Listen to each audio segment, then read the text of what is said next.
Bayangin kamu ditawarin pekerjaan dengan gaji besar di luar negeri. Tiket dibayarin, akomodasi dijamin, masa depan terlihat cerah deh pokoknya. Tapi sesampainya di sana, paspor kamu disita, pintu dikunci, kamu dipaksa menipu orang lain demi uang yang bukan milik kamu. Inilah kisah tentang mimpi yang berubah jadi mimpi buruk, tentang anak muda yang cuma pengen hidup lebih baik, namun justru terperangkap dalam sindikat penipuan online. Dan yang paling menyakitkan bukan hanya kekerasan, tapi kenyataan bahwa kamu dipaksa menjadi bagian dari kejahatan. Ini bukan sekedar cerita kriminal, ini tentang keberanian untuk berkata cukup dalam film No More Bets.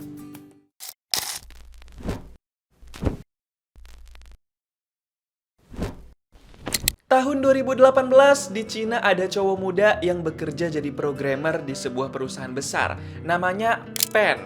Dia seorang pinter banget. Baru beberapa tahun kerja di perusahaan itu, tapi kontribusinya udah banyak. Dan dia dijanjiin bakal naik jabatan jadi direktur.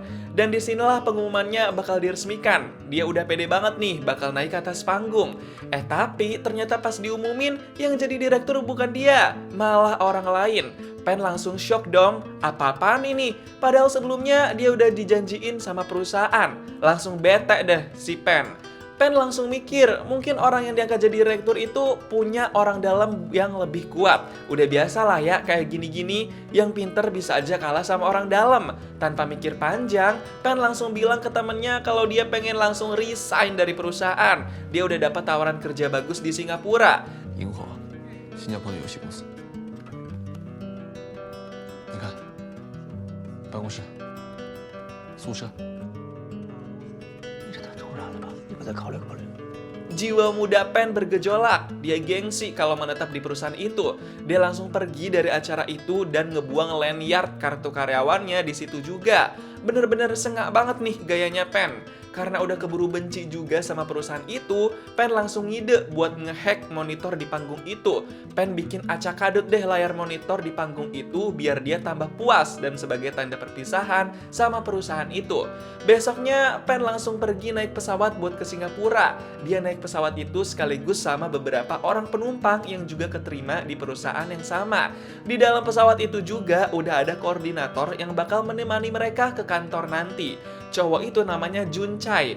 Dia yang bakal memandu para calon karyawan di kantornya supaya nggak kebingungan tuh. Karena mereka bakal migrasi ke Singapura kan. Jun Chai bilang kalau pesawat mereka sebentar lagi bakal mendarat dulu di Kamboja buat transit selama 10 jam. Jadi jangan jauh-jauh dari area bandara. Pas udah sampai di bandara Kamboja, Jun Chai langsung kumpulin paspor para calon karyawannya buat diamanin dulu. Dan selama nunggu buat diberangkatkan lagi, para calon karyawan dibebasin kemana aja, asal masih di area bandara. Pen langsung kabarin ibunya kalau dia lagi transit dan baik-baik aja keadaannya. Jadi dia minta ibunya nggak perlu khawatir dulu. Beberapa orang yang lagi menyusuri gang di Kamboja itu tiba-tiba dihadang sama beberapa preman.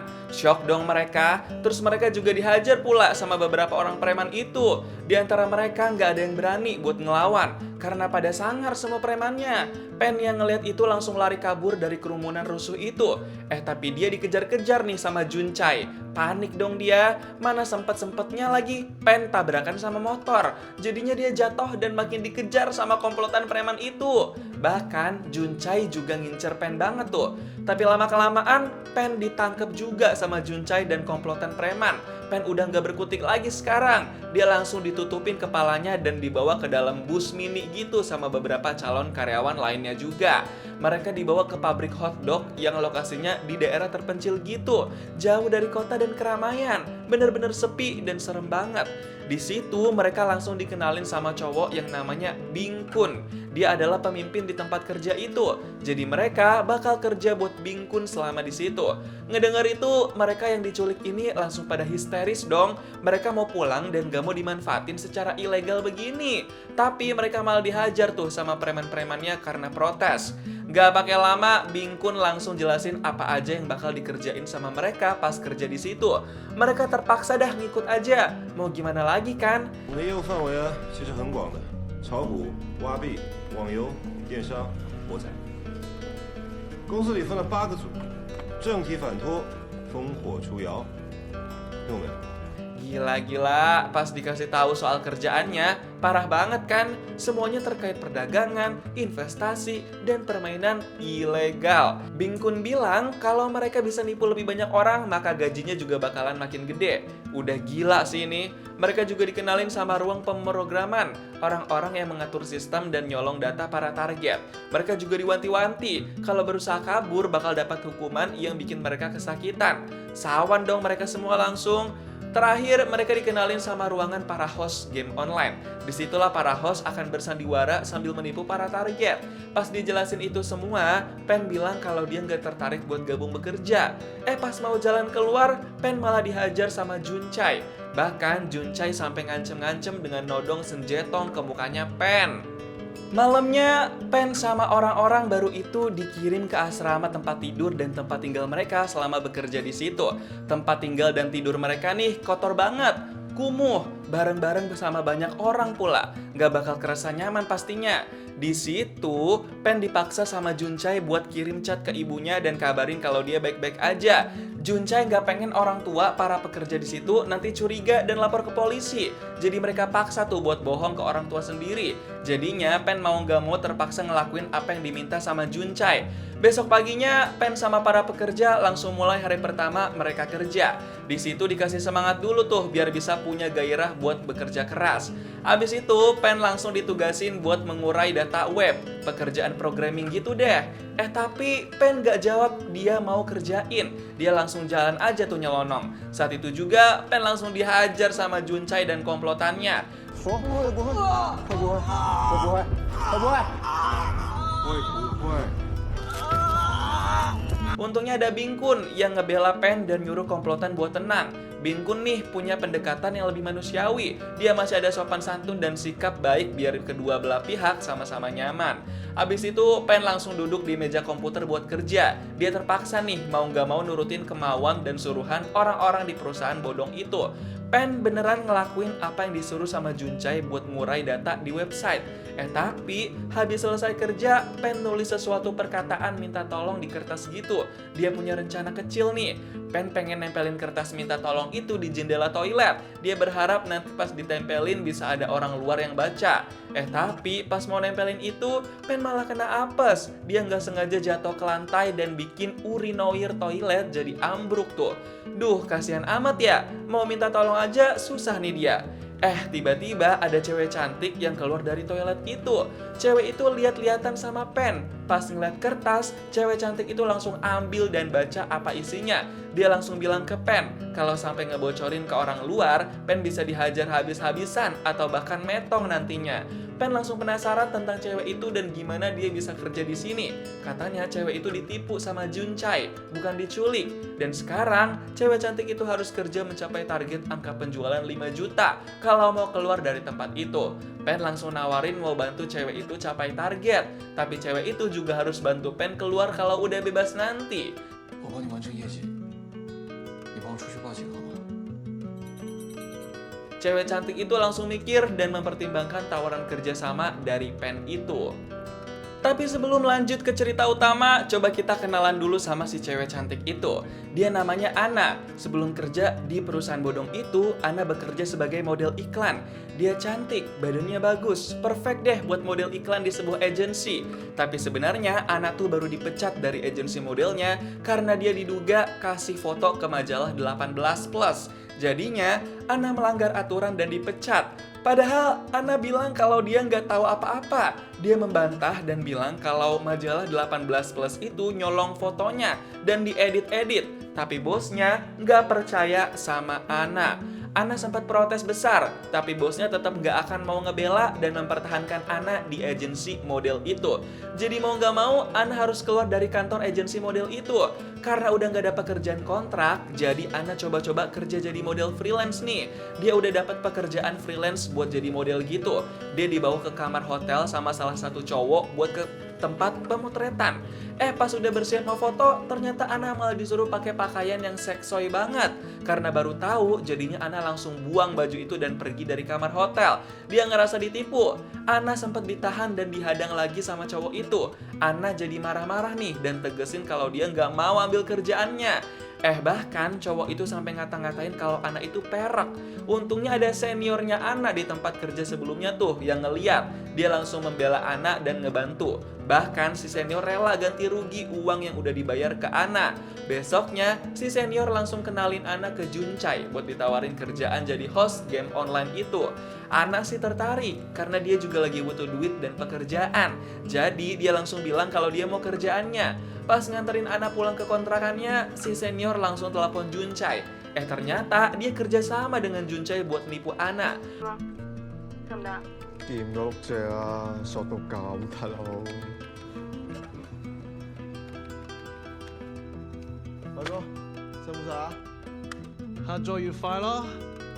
Pas udah mulai kerja, paspor sama HP Ana langsung disita sama Bingkun di situ. Tapi karena belum tahu apa-apa, jadinya Ana nurut-nurut aja deh. Dia juga nggak mau sampai dapat masalah besar. Ana nggak bisa berkutik, dia pasrah aja tuh disuruh kerja jadi host game online yang jam kerjanya gila banget. Dan di situ dia disuruh ngelakuin penipuan juga. Bener-bener gila kan perusahaan bodong ini. Begitulah cerita gimana Ana bisa terjerumus ke perusahaan bodong ini. Kita balik lagi ke cerita utama. Dari sisi pemain, ada satu cowok muda yang suka main game online dari perusahaan bodong itu. Dia namanya Tian. Kayak sekarang nih, dia lagi mau main game online itu lagi. Dan host yang dia pilih adalah Ana. Tian ngebayangin bisa ketemu dan main langsung sama Ana. Dia juga jago nih mainnya, jadi sering menang. Imajinasinya melayang-layang. Dia pengen banget bisa ketemu dan main langsung sama Ana. Saking senengnya main game ilegal itu karena sering menang, Tian sampai kasih tahu ke teman-temannya dan ngajarin gimana caranya bisa menang tuh. Dia ngerasa dirinya jago main game ilegal yang bertaruh duit itu. Namanya juga anak muda kan. Malamnya Tian main game ilegal itu lagi. Dia makin terobsesi nih. Apalagi dia pengen beliin pacarnya alat musik mahal. Kayak biasa, dia selalu bayangin kalau lagi main langsung sama Ana, host favorit dia di game ilegal itu. Saat itu Tian bertaruh semua koinnya. Dia yakin dia masih bisa menang nih. Tapi ternyata Tian malah kalah sama Ana. Jadinya semua koin Tian hangus. Artinya duit dia itu udah banyak yang hangus seketika. Padahal kekalahan Tian juga emang udah disetting sama Pen si programmer. 他洗白了。可以贷款方内幕消息。 Tapi tiba-tiba Tian ditelepon sama Ana biar tahu gimana caranya gampang menang. Dan Tian tertarik tuh. Setelah itu besoknya Tian jadi bisa beliin alat musik tiup yang mahal tuh buat pacarnya. Mereka jadi sama-sama seneng dan bisa nyenengin satu sama lain. Padahal Tian beli itu dari hasil game ilegal duitnya. Gak lama kemudian Tian udah di chat lagi sama Ana. Ana ngajak Tian buat main game lain yang bisa ngehasilin banyak duit juga. Tian langsung tertarik tuh. Tian sampai ngebet banget pinjem powerbank orang-orang di perpustakaan saking butuhnya main game itu. Dia udah masuk ke ranah kecanduan. Dan bener aja nih, pas coba main game yang lain, Tian langsung menang lagi. Kesenangan tuh dia bisa dapat banyak cuan dari game ilegal itu. Bahkan hari-hari setelah itu, Tian makin kecanduan.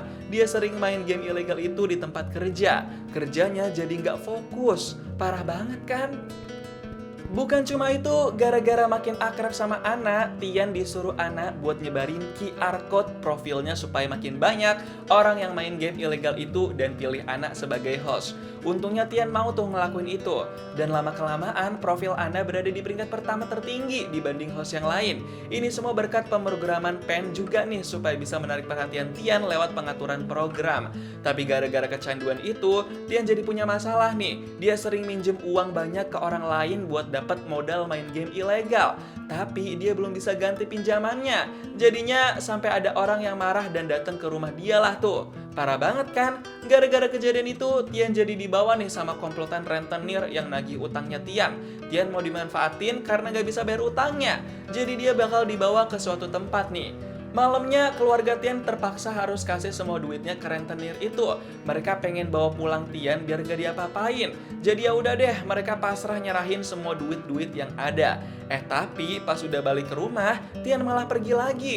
Dan ternyata dia belum tobat. Tian malah ke tempat pegadaian mobil buat menggadaikan mobilnya biar bisa dapat pinjaman uang. Dia sekarang mau ikut taruhan pertandingan bola, tapi perantaranya masih sama, yaitu Ana.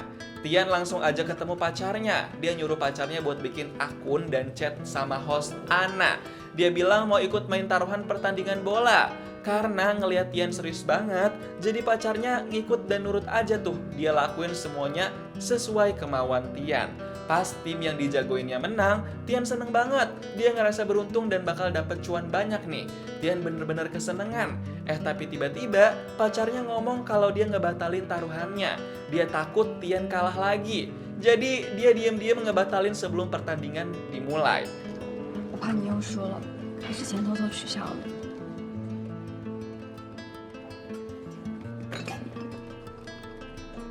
怎么可能？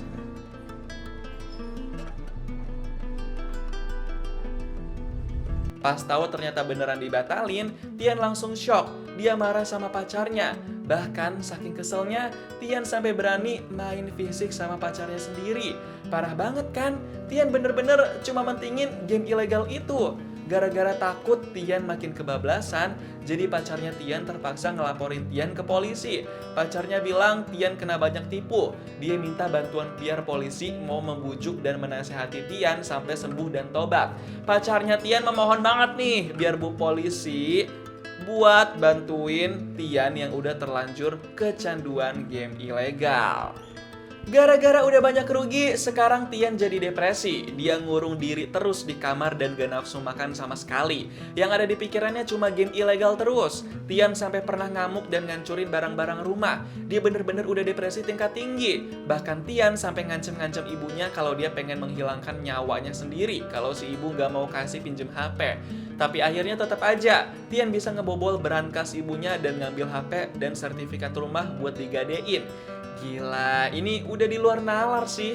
Dan bener aja dong, Tian beneran pakai sertifikat rumah buat pinjem duit. Dan beresiko rumahnya disita kalau gagal lunasin utang. Duh, gimana ini? Gak pakai lama, Tian langsung gunain semua uangnya buat ikutin perintahnya host yang dia pilih, yaitu si Ana. Nih Ana juga disetir-setir sama Bingkun dan Juncai buat jawab pertanyaan Tian. 你们还没好吗？快点快点！ 银行下班了，转账会延迟。 你资金量大，平台会分几个账户收款。 Awalnya Tian dibikin seneng dulu nih dengan angka nominal investasi yang tiba-tiba naik. Padahal itu cuma settingan aja biar Tian gak narik uangnya. Di sisi lain, timnya Bingkun lagi bagi-bagi ATM ke para pekerjanya buat ngambil duit dari Tian itu. Jadi nantinya Tian udah gak bakal bisa ambil duitnya lagi. Gila kan? Gak lama kemudian, uang transferan dari Tian udah berhasil mereka ambil jadi cash. Dan sekarang, uang itu bakal langsung diamanin. Gak bakal bisa balik lagi ke Tian. Abis itu tiba-tiba Tian udah nggak bisa kirim pesan lagi ke Ana. Sistem udah bikin Ana jadi ngeblok Tian di chat. Ini bukan kelakuan Ana ataupun Pen, tapi emang udah disuruh sama Bingkun dan Juncai. Panik parah dong Tian. Tian langsung stres banget. Dia sampai marah-marah nih ke temannya sendiri. Padahal dia nggak sadar aja selama ini udah dipermainkan. Saat itu juga orang tua Tian sama pacarnya Tian nyamperin lokasinya Tian. Mereka udah tahu Tian ada di situ. Mereka histeris dan takut Tian kenapa-kenapa. Situasinya emang lagi kacau parah. Tian gak mau buka pintu dan dia kelihatan depresi banget. Dan tiba-tiba Tian nekat terjun dari atas buat menghilangkan nyawanya sendiri. Kejadian itu dilihat sama pacarnya dan orang tuanya. Kejadian ini bener-bener gila dan ngeri banget. Orang tua Tian yang lagi sakit-sakitan sampai syok menganga lihat kejadian di luar nalar itu. Gara-gara berhasil nipu Tian dan dapat duit banyak, orang-orang di perusahaan bodong itu langsung merayakan kemenangan. Mereka bahagia di atas penderitaan orang lain. Miris kan? Besoknya Bingkun langsung umumin ke semua pekerja kalau orang yang jadi juru kunci di keberhasilan mereka kali itu adalah Ana. Ana berhasil jadi host peringkat pertama yang capai target. Bukan cuma itu, Pen juga dipanggil sama Bingkun ke depan karena hari ini adalah hari ulang tahunnya. Jadi sama-sama dirayakan nih. Ana karena capai target, Pen karena ulang tahun dan ngebantu Ana juga. Gak lama setelah itu, Ana langsung dipanggil sama Bingkun ke ruangannya. Di situ, Ana udah mau dibalikin paspornya. Tapi tiba-tiba Bingkun nahan dan ngajak Ana buat nikah sama dia dan harus ngehasilin 20 juta lagi di perusahaan bodong itu. Gila kan? Ana yang gak ngejawab ajakan itu malah diancem-ancem sama Bingkun. Ana cuma bisa ketakutan tuh. Lagian si Bingkun juga bertindak seenaknya gitu kan? Tiba-tiba ada Pen yang ketok pintu dan bilang kalau dia sekarang mau kerja sama. 谁呀、潘少，女生明天说。我想通了，我们合作吧。 Habis itu, Ana langsung dikeluarin dari ruangan karena Bingkun tertarik sama omongan Pen nih. Pen bilang kalau dia buatin sistem baru buat server game ilegal mereka, biar saat operasi bisa lebih mudah menipu orang lain. Itu juga akan berpengaruh sama efisiensi, jadi nggak memakan banyak uang dan SDM. Dengan ide terobosan Pen itu, Bingkun langsung seneng dan kasih duit tambahan ke Pen. Pen cuma minta satu, lebih baik mereka yang nggak mau kerja dibebasin aja dari sini. Tapi Bingkun masih mempertimbangkan dulu, masih belum tahu nih apa rencana Pen dibalik ini semua. Beberapa hari kemudian, Pen langsung naik jabatan. Dia jadi ketua tim pemrograman sekarang. Gila banget kan? Sebelumnya nggak pernah dikasih naik jabatan, sekarang Pen langsung dapat jabatan ketua nih.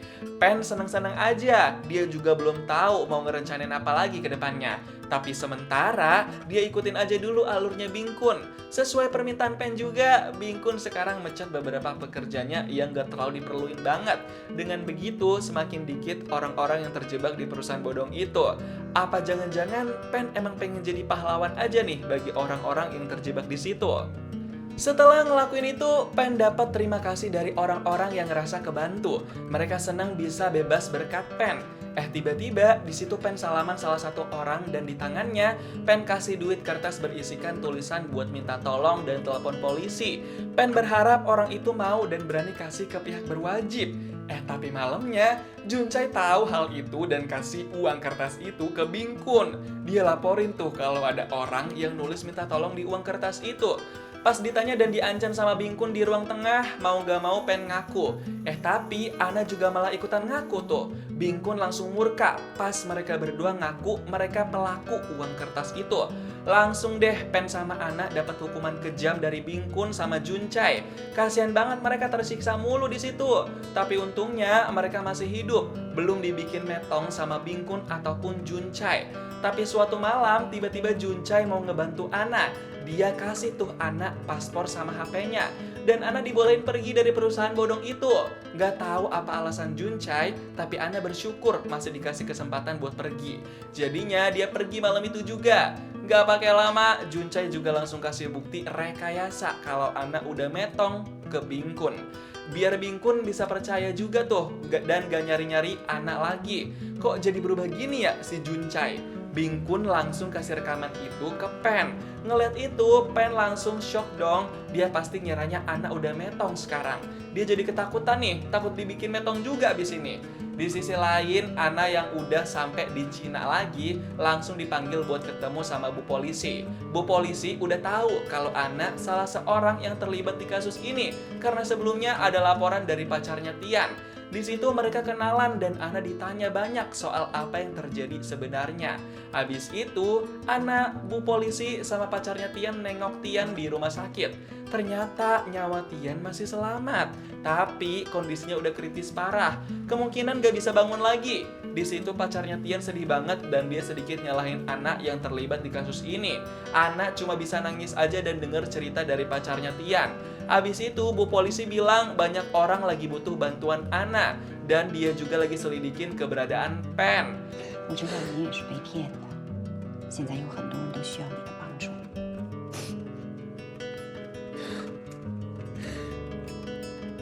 你见过他吗？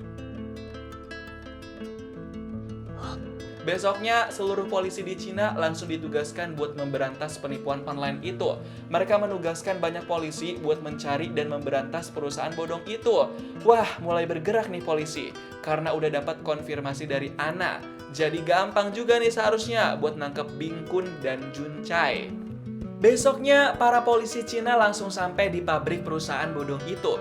Banyak banget nih polisinya. Semua pada ngincer biang kerok dari perusahaan bodong ini. Para polisi berhasil nangkep beberapa orang bawahan di perusahaan bodong itu. Tapi itu cuma beberapa orang bawahan aja. Pas coba ke ruang programmer dan host, mereka nggak dapat apa-apa. Tempat itu udah dibersihin. Artinya, Bingkun, Juncai, sama orang-orang penting perusahaan bodong itu udah pada kabur. Gara-gara kasus ini, malamnya sempat terjadi keributan parah antara polisi Cina sama oknum warga Kamboja. Oknum warga Kamboja pada nggak terima polisi Cina mau memberantas perusahaan bodong itu di Kamboja. Oknum warganya juga gila kan ternyata. Besoknya Bu Polisi sama rekan-rekannya nemuin data nih, kalau ada markas lain perusahaan bodong itu. Lokasinya ada di TK nomor 666. Itu TK untuk bocah-bocah. Tapi ada ruangan yang jadi markas perusahaan bodong itu. Karena buat masuk ke gedung itu ada akses sidik jari, jadi biar mempermudah mereka butuh kehadiran Ana supaya bisa pakai sidik jarinya. Jadi Ana langsung diterbangin ke Kamboja lagi tuh buat ngebantu. Di markas TK itu, Pen kebetulan ngide buat nyalain alarm kebakaran tuh. Biar alarmnya bunyi kenceng, itu bisa jadi peluang banget. Karena polisi bisa pakai mobil pemadam kebakaran buat nyelonong masuk ke markas perusahaan bodong itu. Gak lama kemudian, pemadam kebakaran, polisi, sama Ana juga udah sampai di markas TK itu. Mereka bawa Ana buat keperluan sidik jari. Pas ngelihat Ana ternyata masih hidup, Bing-kun langsung shock. Dia baru sadar ditipu sama Junchai. Dia kesel dong, tapi karena udah keburu diserbu polisi juga, Bing-kun gak marah. Dia cuma minta Junchai hapus semua video CCTV. Abis itu, Bing-kun langsung minta semua pekerja ngehancurin komputernya biar data-datanya gak kebaca sama polisi. Bing-kun udah pasrah, tapi dia juga mau main-main aman. Abis itu, Bing-kun langsung ke tempat Pen. Dia minta tolong ke Pen buat ngamanin anaknya. Bing-kun ngaku nyerah dan kalah, tapi dia pengen anaknya selamat dan aman. 林中，去他妈那里！你应该找警察帮你。我他妈不相信警察，我信你呀！现在太岁地宫，所有人都被你判的最轻，我搞不好会死在这里。我要他活下去。 Gak lama setelah itu, akhirnya polisi berhasil nangkap Bing-kun sebagai biang kerok dari perusahaan bodong ini. Meskipun sempat ada kerusuhan di dalam ruangan itu, tapi akhirnya polisi bisa menang lawan para pekerja perusahaan bodong itu dan menangkap mereka semua. Pas dibawa keluar, Pen baru bisa ketemu lagi nih sama Ana. Mereka nggak nyangka bisa sama-sama selamat dari perusahaan bodong itu. Pen sama Ana masih harus terima hukuman dari polisi. Tapi seenggaknya hukuman mereka ringan karena bisa kerjasama dengan polisi. Setahun kemudian, setelah bebas dari penjara, Pen sama Ana jadi pembicara di acara anti-game ilegal supaya nggak banyak lagi orang yang jadi korban. 活下来呢，要特别感谢一个人。